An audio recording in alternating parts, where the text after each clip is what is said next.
Hi there guys, and welcome to this week's edition of the Wise Crypto Sunday Special, with me your host, Chris Coney. The crypto analysts at Wise, they're all away this week, filming content for an upcoming video series on DeFi, so I'm going to present another idea to you today. So I've been thinking about this question of when to switch to a crypto income strategy. Bull markets are great and all, but profits in those market conditions, they're based on capital gains, i.e.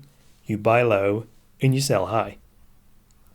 Now that strategy works absolutely fine as long as A, the bull market continues and asset prices continue to rise, and B, you accept that there is a higher risk associated with those higher rewards. But what's the risk though? Well, like any market, the risk is that the bull market ends and turns into a bear market. And at that point, the market turns against you and asset prices start going in reverse, removing value from your portfolio. And that's true whether you account for your returns in a fiat currency like the US dollar, or if you account for it in a crypto asset like Bitcoin. Now what I mean by that is, many crypto investors operate on a Bitcoin standard, where they measure their returns and even their net worth in BTC. Since the supply of BTC is fixed, if your portfolio holds 1% of the Bitcoin supply, it will always hold 1% of the Bitcoin supply. How you denominate your returns is an individual choice. It's not really the point of today's episode, but I will say one more thing on this before we move on.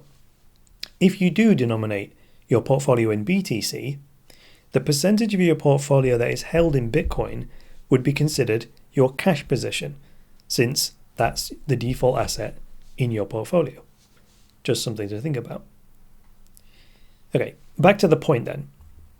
I think right now most investors are going to continue to denominate their portfolios in US dollars. So in this episode, I'll continue to speak in those terms. There's this phrase that I use quite often, which is never eat your seed crop. And that means you have to leave some of your harvest left over in order to plant for the next season. If you eat all of your crops, well, you have no yield for the following year and you starve, metaphorically speaking. Now, I personally thought about this most recently when I wanted to buy a car. So my first thought was, well, just realize some of the capital gains in your portfolio, pay the tax on those profits, and then use the remainder to buy the car. The trouble is that a car is typically a depreciating asset, unless it's a classic, and I wasn't looking to buy a classic. So I would have exchanged an asset that was gaining me capital for an asset that would be losing me capital. And that's basically the difference, isn't it, between an appreciating asset and a depreciating asset. Let's put some real figures on this. Let's say I was holding a position in Ethereum, and let's say right now that position was worth $50,000. And let's say I bought into that position at $10,000. So I could sell it, take out the $50,000, pay the tax on the gain, which in the UK right now would be about $8,000, and then I'd be left with the $42,000 in cash to buy the car. Now, even though that car would depreciate in value by say 10% a year, so I'd be losing $4,200 per year in capital value in depreciation. But not only that, there's an opportunity cost to factor in.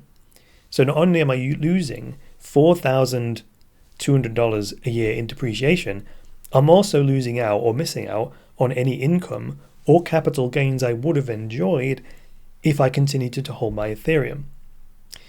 Now there you might say, Chris, well, you're making it sound like a no-brainer, but you're forgetting what you said earlier about cryptos can experience bear markets. And that's absolutely true. Ethereum, in this case, isn't always going to be an appreciating asset. In fact, between January of 2018 and December of 2018, Ethereum depreciated by 94%. Yep, you heard that right. It went down from 1,400 to 80. Now that 10% depreciation on the car doesn't sound so bad, does it? So what to do? To my mind, this goes back to the most fundamental question of investing. It's the balance between how much money you want to make and how much risk you're willing to take. That rhymes. So there typically comes a point where you've accumulated enough capital through investment gains that it makes sense to shift gears in this way, reduce risk, and switch to an income strategy. With crypto specifically, if you'd managed to accumulate, say, $1 million worth of crypto, and you wanted to de-risk by switching to an income strategy, then one approach you could take is to split it 50-50. That would mean converting $500,000 of your capital into dollar stablecoins, and then leave the other $500,000 in crypto assets. Then you could place those $500,000 in stablecoins into a lending scheme and earn anywhere from a 10 to 20% annual yield. Now at 10%, that would produce a monthly income of $4,166 before tax. And at 20% yield, that would produce a monthly income of $8,333. That's $100,000 a year, and you'd still have your $500,000 of capital. Meanwhile, that's just the fiat aspect of it, right? The stablecoins. Meanwhile, over here, the other half of your portfolio, say it was still in Ethereum, while the dollar-denominated value of that Ethereum will fluctuate with bull and bear markets, you could also place that Ethereum on deposit with a lending service as well, and earn interest on that. So that's a 50-50 illustration because it's the perfect hedge, straight down the middle. But those splits are obviously arbitrary. They're totally flexible. You can go 50-50, 60-40, 40-60, or whatever. Doesn't matter. It's your choice. I just like the 50-50 because it allows you to straddle both the fiat and the crypto financial systems equally. Doing it that way also offers you this opportunity to do rebalancing every so often. Like when crypto is in a bear market, you can move some of your capital from stablecoins into crypto, and then when crypto is in a bull market, where you can move some of the capital from the crypto to the stablecoins. And that kind of hedging, that strategy, that reduces a lot of the anxiety associated with timing the markets. When you're straddling both markets equally like that, well, you have a hedge no matter what happens in either. So those are my basic thoughts on when to switch to a crypto income strategy. The answer is when you've accumulated enough capital and you've found an interest rate high enough to generate the kind of income that you want. And as luck would have it, Weiss Ratings are about to launch this brand new service called Crypto Yield Hunter, which will make sure you're always earning the very best, very highest yields that are available across the entire crypto space.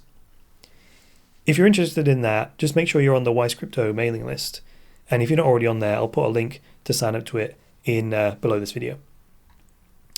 So that is going to do it for this week's edition of the Weiss Crypto Sunday Special. So keep a close eye on your inbox for next week's episode. And until then, it's me, Chris Coney, saying bye for now.